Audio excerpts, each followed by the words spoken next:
Hello guys, welcome to level explainer. இப்போ நம்ம என்ன பார்க்க போறோம்னா எவன்லி மார்ஷல் கானுங்கிற மனோல எபிசோட் 7ல சாப்டர் 15 அண்ட் 16 தான் பார்க்க போறோம். வாங்க இப்போ வீடியோக்குள்ள போலாம். எபிசோட் ஸ்டார்டிங்ல சில காட்ஸ் என்ன பேசுறேன்னு தான் காட்டாங்க. அந்த சண்டையை பார்க்க நான் எவ்வளோ ஆர்வமா இருந்தேன் தெரியுமா? ஹீரோ இவ்வளோ ஸ்ட்ராங்கா இருப்பான்னு நான் நினைச்ச கூட பார்க்கல. மார்ஷல் ஆர்ட் கத்துக்க முடியாம ரூம்லயே அடைஞ்சு கிடந்து நோய்வாய்ப்பட்ட ஹீரோ இப்படி பண்ணுவான்னு யார் நினைச்சு பார்த்துருப்பா? ஒருவேளை அது மூலயமா தான் ஒரு ஸ்ட்ராங்கா இருப்பான்னு நினைக்கிறேன். அது மூலயமா இப்போ நீ என்ன சொல்ல வர? அவன் அந்த பிளாக்கேஜை ஓவர் கம் பண்ண வந்தா மட்டும் அவன் ஒரு ஜீனியஸ்லாம் இல்லை.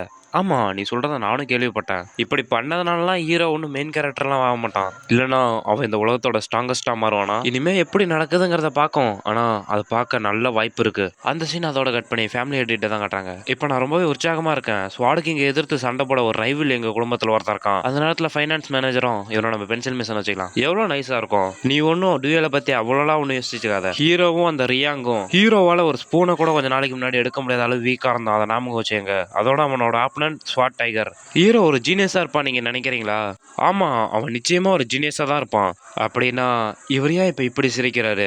இவர் என்ன நினைக்கிறாரோ அதை வெளிப்படையா சொன்னா நல்லா இருக்கும். சரி, இப்ப நாங்க என்ன சொல்ல வரோம்னா, எங்க நிலைமை ஒன்றும் அவ்வளவுதான் நல்லா இல்லைனாலும் நாங்க ஹீரோவை இப்ப ஆதரிக்க விரும்புறோம். நீங்க சொல்றதும் சரிதான். அவன் என் பையனாவே இருந்தாலும் இந்த மாதிரி ஷார்ட்டாலாம் முடிவெடுக்க கூடாது. அவன் ஒன்றும் உங்க பையங்கிறதுனால அப்படி சொல்ல. அவன் அந்த எல்ட்ரு ஆளுக்குள் நுழையும் போது அவர் இந்த தைரியத்தை பத்தி தானே சொல்றேன். அவனோட மைண்ட், சோல், அப்புறம் மார்ஷல் ஆர்ட் எல்லாமே சூப்பரா இருக்கு.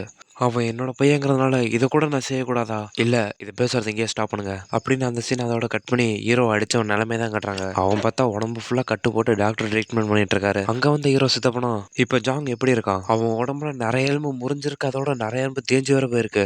அவன் உடம்புல இருக்க காயம்லாம் ஆற அட்லீஸ்ட் 1-2 மாசமாவது ஆகும். அது வரைக்கும் அவன் நல்லா ரெஸ்ட் எடுக்கணும். அவன் ரொம்ப நாள் மார்ஷல் ஆர்ட் கத்துறதுனால தான் இப்படி காயமாயிருக்கு. இதே நார்மல் பர்சனாக இருந்தா இன்னொரு செத்தே போயிருப்பான். நான் எங்க இருந்தப்ப என்னோட ஃபேமிலி ஹெட்ங்கிற பொசிஷன் நான் இழந்தேன். இப்ப அவன் குடும்பத்தினால என் பையனையும் நான் இழக்க போறேன். நான் ஜிங்ஸியான், உன்னையும் உன் பையனையும் நான் சும்மாவே விட மாட்டேன்டா.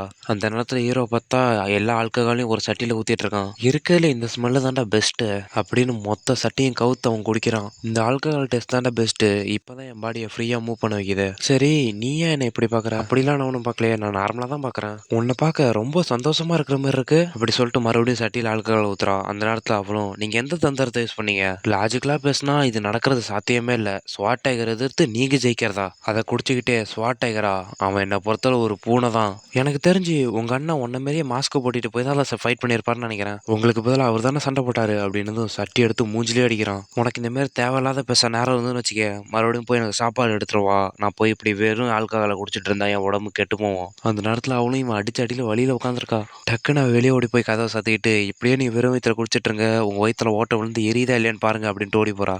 இவளுக்கு எவ்வளோ தைரியம் இப்படி என்கிட்ட பேச. சரி, நான் எப்படியும் அந்த ஃபேமிலி ஹெட் பொசிஷனை காப்பாற்றிட்டேன். இது மூலயமா என் லெக்சர் நல்லா கிடைக்கும்னு நினைக்கிறேன். என் ஃபேமிலி சுச்சுவேஷன் எப்படி இருந்தாலும் எனக்கு கவலை இல்லை. எப்படி இருந்தாலும் பார்த்துக்கலாம். எனக்கு இது பார்க்க ரொம்ப வித்தியாசமாக இருக்கே.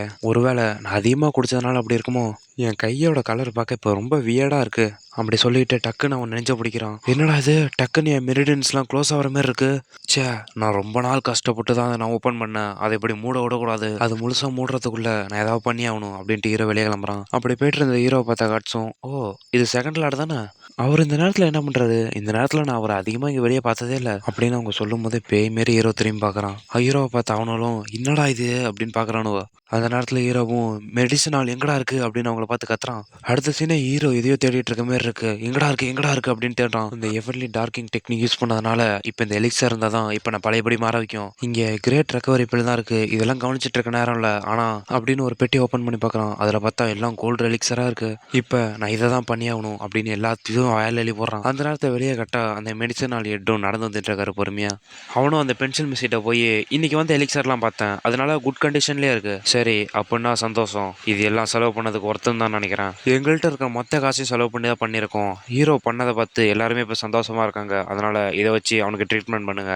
நீங்க என்ன நம்பலாம். 1 வருஷத்துக்கு தேவையான சிகிச்சை பண்ணுறதுக்கான எலிக்ஸர்லாம் நான் வாங்கி வச்சுட்டேன். சரி, எல்லாத்தையும் ஒன்னோடாம எண்ணி வச்சிரு அப்படின்னு சொல்றதோட கட் பண்ணி இப்போ என்ன நடக்குன்னு தான் காட்டுறாங்க. அவர் வந்துகிட்டு இந்த செகண்ட் லார்டு தேவையான ட்ரீட்மெண்ட்டுக்கு எல்லா எலிக்ஸரையும் ரெடி பண்ணி வச்சிட வேண்டியதான். எனக்கு முன்னாடி நல்ல பிரைட்டான எதிர்காலம் இருக்கிற மாதிரி தெரியுது அப்படின்னு சிரிக்கிறாரு. அதை பார்த்தா மற்றவங்களும் இவன் ஏன்டா இப்போ இந்த நேரத்தில் இப்படி சிரிக்கிறான் அப்படின்னு பார்க்குறாங்க. சரி, போய் அந்த எலிக்சர் எப்படி இருக்குன்னு போய் பார்ப்போம். அழகான எலிக்சர், நீங்கள் எப்படி இருக்கீங்க அப்படின்னு அந்த கதவை திறக்கிறான். திறந்த வகத்துக்கு ஒரு வெடி வெடிச்ச மாதிரி பறந்து தெரிச்சு போய் விழுறான். அவனும் அதில் ஏஞ்சி இப்போ இங்கே என்னடா நடக்குது அப்படின்னு பார்க்குறான். அங்கே வந்த காட்சும் சீக்கிரமாவா இந்த வெடிப்பு மெடிக்கல் அலர்ட் தான் வந்தது அப்படின்னு ஓடுறானுவோ. என்னடா இது அப்படின்னு பார்க்குறாங்க. அவங்க முன்னாடி வெறும் கருப்பு புகையாக வந்துட்டு இருக்கு. பார்த்தா அங்கே ஹீரோ தான் நின்றுட்டு அவன் உடம்பு ஃபுல்லிட்டு கருப்பு புகையாக வந்துட்டு இருக்கு. ஹீரோவை பார்த்தா அவன் உடம்பு இல்லாமல் அவன் வாயிலட்டுலாம் புகையாக வந்தது இல்லது. அப்படி வந்ததுனால தொப்புனு கீழே விழுறான். வீந்தவனை பார்த்து இவன் 2 பேரும் ஷாக் ஆகி நிற்கிறானுவோ. அங்கே ஹீரோவை பார்த்தா நரம்பு பொட்டச்சிக்கிட்டு பயங்கரமாக எந்திரிக்கிறான். அதை பார்த்தனாலும் சீக்கிரமாக போய் ஃபேமிலியை டயஸ்டான்னு கத்துறான். இன்னொருத்தனும் ஓகேன்ட்டு ஓடுறான். அப்படி ஏன் செய்கிறான் டக்குன்னு ஒரு ஜம்ப் பண்ணி நிற்கிறான். அவனை பார்த்து நீங்கள் நல்லா இருக்கீங்களா அப்படிங்கிறானோ. அதுக்கு ஹீரோவும் நான் முன்னாடி இருந்ததுக்கு இப்போ பெட்டராக தான் ஃபீல் பண்ணுறேன். சரி இப்போ இங்கே என்ன நடந்துச்சு? அந்த பிளாக் ஸ்மோக் எப்படி வந்தது? அந்த நேரத்தில் மெடிசன் ஆன் லீடரும் ஐயோ எலிக்சர் எங்கேயோ வச்சு எலிக்சர் எங்கே போச்சுன்னு அழுகுறான். அதை எல்லாத்தையும் நான் தான் சாப்பிட்டேன். என்னது அதை எல்லாத்தையும் நீ சாப்பிட்டுட்டியா? ஆமாம், அதில் உனக்கு என்ன பிரச்சனை அப்படின்னு அவன் மூஞ்சிலே போய் ஏப்போடுறான். டாக்டர் சொல்லாமல் நீங்கள் எப்படி இந்த மருந்தெல்லாம் எடுத்துக்கிட்டீங்க அப்படின்னு அவன் மூக்கை புத்திட்டு கத்துறான்.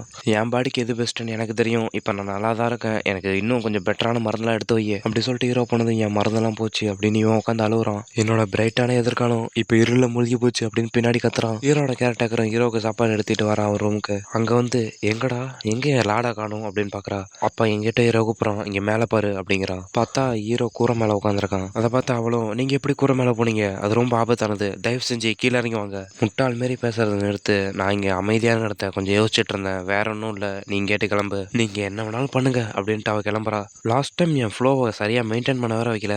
நான் என்ன தான் புவரான எலிக்சர் சாப்பிட்டாலும் இந்தமாரி மெடிசன்லாம் எடுத்துட்டாலும் அது போதுமானதாக இல்லைன்னு நினைக்கிறேன். நான் இந்த 9 பிளாக்கேஜ் இல்லாட்டி வெளியே வரத்துக்கு நல்ல நல்ல மருந்துலாம் எடுத்துக்கிட்டு அதை எஃபெக்டிவ் சரியாக யூஸ் பண்ணணும். தொடர்ந்து நல்ல மருந்து எடுத்துக்கிறது தான் இதை சமாளிக்க ஒரே வழின்னு நினைக்கிறேன். எந்த ஒரு நேரத்துலையும் இந்த டைம் நான் அதை ஃபுல்லாக திறந்துட்டேன், இதுக்கு மேலே அது மூடாதுன்னு நினைக்கிறேன் அப்படின்னு கீழே குடிச்சிட்டு வாவ் என் பாடி முன்னாடி இருந்ததோட ஸ்ட்ராங் ஆகிடுச்சுன்னு நினைக்கிறேன். என் எலும்புலாம் உடையில இவ்வளோ தூரத்தில் எடுத்து குதிச்சோம். எந்த ஜாயிண்டும் இப்போ வீக்காக இல்லை, இப்போ எல்லாமே ஸ்ட்ராங் ஆகிடுச்சு. அந்த பிளாக்கேஜில் இருந்த எல்லா எனர்ஜியும் நான் உறிஞ்சிட்டேன். அது மூலயமா இப்போ என் பாடி முன்னாடி இருந்ததோட பெட்டராக ஃபீல் பண்ணுறேன். நான் அந்த எல்லா பிளாக்கேஜையும் கிளியர் பண்ணதுக்கப்புறம் எனக்கு அதில் இவ்வளோ எனர்ஜி கிடைக்கும்னு நான் கற்பனை கூட செஞ்சு பார்க்கல. எப்படி இருந்தாலும் இது ஒரு யங் பாடி தான், அதில் அவ்வளோலாம் ஸ்டோர் பண்ணி வைக்காது. வாவ் இப்போ இந்த ஆல்கஹால் டேஸ்ட் முன்னாடி இருந்தது நல்லாயிருக்கு. இந்த ஃபுட்டும் தான் இப்போ ரொம்ப டேஸ்ட்டாக தெரியுது. அதோட அந்த சீனை கட் பண்ணி அடுத்த நாள் காலையில் என்ன நடக்குன்னு தான் காட்டுறாங்க. செகண்ட்லாம் டே பை டே இம்ப்ரூவ் ஆகுறான்னு நான் கேள்விப்பட்டேன். ஆமாம், அப்புறம் மார்ஷல் ஆர்ட் கூட ட்ரெயின் பண்ணுறான்னு கேள்விப்பட்டேன். அவன் இப்போ தான் கொஞ்சம் கொஞ்சமாக தேறிட்டு வரான். அதோட இப்போ தான் ஃப்யூச்சர் பிரைட்டாக இருக்குது. எனக்காக நீங்கள் கவலைப்படுறதுக்கு எல்லாத்துக்குமே நன்றி. இன்னொரு தடவை உங்களுக்கு எல்லாத்துக்கும் நான் கிரேட்டிங் பண்ணிக்கிறேன். ஒரு மார்ஷல் ஃபேமிலி அது ஜெனரேஷனில் எப்பயுமே ஸ்ட்ராங்கானவங்கள ப்ரிப்பேர் பண்ணி ஆகணும். ஆமாம், நீ சொல்கிறதும் கரெக்டாக தான். ஸ்வாட் ட்ராகனும் ஸ்வாட் டைகரும் ஈடா யாருமே வர வைக்காது. ஆனால் இப்போ திடீர்னு செகண்ட் லார்டும் பெருசாக வளர்ந்துட்டு வராரு. அவன் இன்னும் எவ்வளோ தான் வளருவான்னு பார்க்க எனக்கு ரொம்ப எதிர்பார்ப்பாக இருக்குது. அதோட உங்கள் குடும்பம் இப்போ ரொம்ப பிரைட்டாக ஃபீல் ஆகுது அப்படின்னு அவன் முன்னாடி எல்லாத்தையும் பேசிட்டு இருக்காங்க. சரி ஃபேமிலி ஹெட், இப்போ முக்கியமான பாயிண்ட்டுக்கு வருமா? இப்போ ஏன் இங்கே எல்லாத்தையும் எங்களை கூப்பிட்டீங்க? கடைசியாக நடந்த மேட்ச்லேயே ஹீரோ அவனோட ஒர்த்தை ப்ரூவ் பண்ணிட்டான். அதோட அவனோட ரோலையும் என்னன்னு சூஸ் பண்ணிக்கிட்டான். அதனால அவனை ஒரு குரூப் லீடராக அனுமதிக்கலான்னு நான் இருக்கேன். நீங்கள் அதை பற்றி என்ன நினைக்கிறீங்க? ஹீரோ ரொம்ப அற்புதமானதான், அதை பற்றி எனக்கு தெரியும். ஆனால் ஒரு சின்ன பையன் நம்ம குடும்பத்தில் இருக்க எல்லா பிரச்சனையும் பார்த்துப்பான்னு நீங்கள் நினைக்கிறீங்களா? நானும் கிரேட் எல்டர் சொல்கிறத ஒத்துக்கிறேன். மார்ஷல் லீடருங்கிறது டிஃப்ரெண்ட் பாத்வே, அதனால அவனுக்கு நிறைய எக்ஸ்பீரியன்ஸ் தேவை. அதுக்கப்புறம் இதை பற்றி யோசிக்கலாம். நீங்கள் சொல்கிறபடி பார்த்தா நான் ரொம்ப பேராசையாக யோசிக்கிறேன்னு நினைக்கிறேன். ஃபேமிலி ஹெட் சொல்கிறதும் சரிதான். ஹீரோ அவனோட அசாதாரணமான திறமையை நிரூபித்து காட்டியிருக்கான். அதனால இதை நிராகரிக்க எந்த காரணமுமே இல்லை. நீங்கள் இதில் சீரியஸாக இருக்கீங்களா? இது கொஞ்சம் அதிகம் உங்களுக்கு தெரியல? அந்த 9 பிளாக்கேஜே அவன் தாண்டி வந்து இவ்வளோ சாதனை படைச்சிருக்குவான். ஏன் நம்மள இந்த ஒரு தடவை அவனை நம்பக்கூடாது? அப்படி அவன் சொன்னதோ கேட்டதை எல்லாரும் யோசிச்சு பார்க்குறாங்க, நம்ம பண்ணலாமா நம்மனு. நீங்கள் என்ன தான் சொன்னாலும் அதை நம்ப வைக்குமா? ஆமாம், அதை நம்புறதுக்கு கொஞ்சம் அனுபவம் தேவையில்ல அப்படின்னு மாற்றி சொல்கிறாங்க.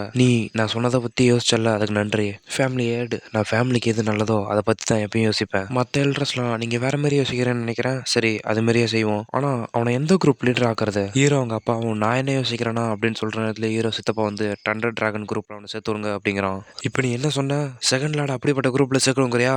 அவனை தண்டர் டிராகன் குரூப்பில் தான் சேர்க்கணும் அப்படின்னு அவன் சொல்கிறான். அதை கேட்ட ஹீரோ அப்பாவும் ஷாக் ஆகிறான், என்னடா இது அப்படின்னு. அப்படி அவன் ஷாக் ஆகிறதோட இந்த எபிசோட் முடியுது.